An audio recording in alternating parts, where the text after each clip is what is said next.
देखिए, आज जो प्रोटेस्ट था दिल्ली की टीम ने बुलाया था वो वक्त अमेंडमेंट एक्ट में जो संशोधन हो रहे हैं और जो जिस तरह से धार्मिक भावनाओं को जो है जो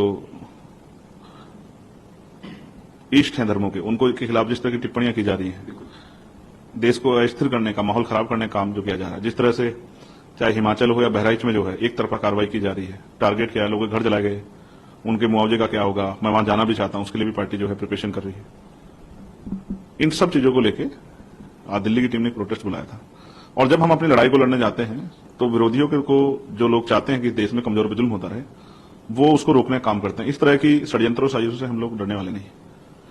मैं यह स्पष्ट कर दूं कि चाहे कितने भी षड्यंत्र साजिश कर ले जाए, जब कमजोरों के खिलाफ जुल्म होगा, उनकी धार्मिक भावनाओं को या किसी भी धर्म की धार्मिक भावनाओं को अगर भड़काने का या उनको प्रकोप करने का काम किया जाएगा तो फिर मैं संविधान के आधार पर उस लड़ाई को लड़ने का काम करूंगा। या किसी एक धर्म के खिलाफ एक तरफा कार्रवाई, हिंसा जिस तरह की बहराइच में देखने को मिल रही है, मैं पहला शख्स था जिसने जिस बच्चे की जान गई है उसके लिए कार्रवाई की मांग की। साथ साथ उस कार्रवाई की आड़ में जिस तरह बुलडोजर की कार्रवाई को अंजाम देने का सरकार प्रयास करे, सुप्रीम कोर्ट के ऑर्डर के बाद भी नए नए कानूनों की बात करके, ये भी किसी छिपा हुआ नहीं कि इनका एकमात्र मकसद जो है एक बड़े समुदाय में भय पैदा करना है, उनको डराना, क्योंकि सरकारें भी जानती हैं कि उनके लिए उनके पक्ष में बोलने वाला कोई है नहीं। तो सर, बहराइच में जो हिंसा हुई उसके बाद जो किसी पकड़ा वो नेपाल भागने की फिराक में थे, उस पूरी घटना को आप कैसे देख रहे हैं? मेरा सबसे बड़ा सवाल ये है कि वो घटना हुई क्यों? क्या अगर किसी तय रूट पे कार्यक्रम हो रहा है तो क्या वहां पुलिस सुरक्षा व्यवस्था नहीं होनी चाहिए?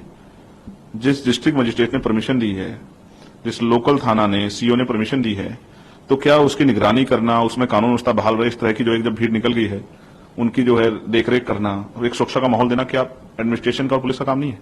तो ये सरकार का फेलियर है, ये पुलिस का फेलियर है, एडमिनिस्ट्रेशन का फेलियर है।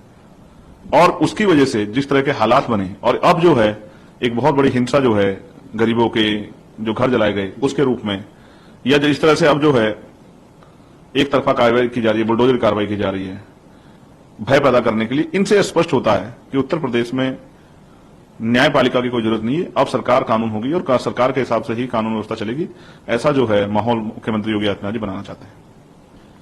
एक बयान योगी जी देते हैं, बटेंगे तो कटेंगे, इस पे इसको आप कैसे देखते हैं उनके इस बयान? भारत में जो हिंदू धर्म की धार्मिक व्यवस्था है उसमें ऊंच नीच है, जबकि मैं मानता हूं कि इंसानियत सबसे बड़ा धर्म है, लेकिन वहां दूसरी तरफ इसी ऊंच नीच की वजह से बाबा साहब अम्बेडकर ने 14 अक्टूबर 1956 को हिंदू धर्म को त्यागा और उन्होंने संकल्प किया था ये वाला में कि मैं हिंदू धर्म में पैदा तो हुआ लेकिन हिंदू धर्म में मरूंगा नहीं, क्योंकि वो लंबे समय तक प्रयास करते रहे कि हिंदू धर्म में जो ऊंच नीच की भावना सनातन में उसको खत्म किया जाए, सब लोग मिलजुल के रहें और जाति के आधार पर किसी का अपमान ना हो, सभी को बराबर का सम्मान मिले, चाहे वो धार्मिक स्थलों पे हो, चाहे वो शिक्षा के क्षेत्र में हो, चाहे तरक्की के क्षेत्र में हो, या गांव देहात में किसी के साथ कास्ट बेस्ड डिस्क्रिमिनेशन ना हो। लेकिन बाबा साहब अम्बेडकर भी समझाते समझाते विफल हो गए।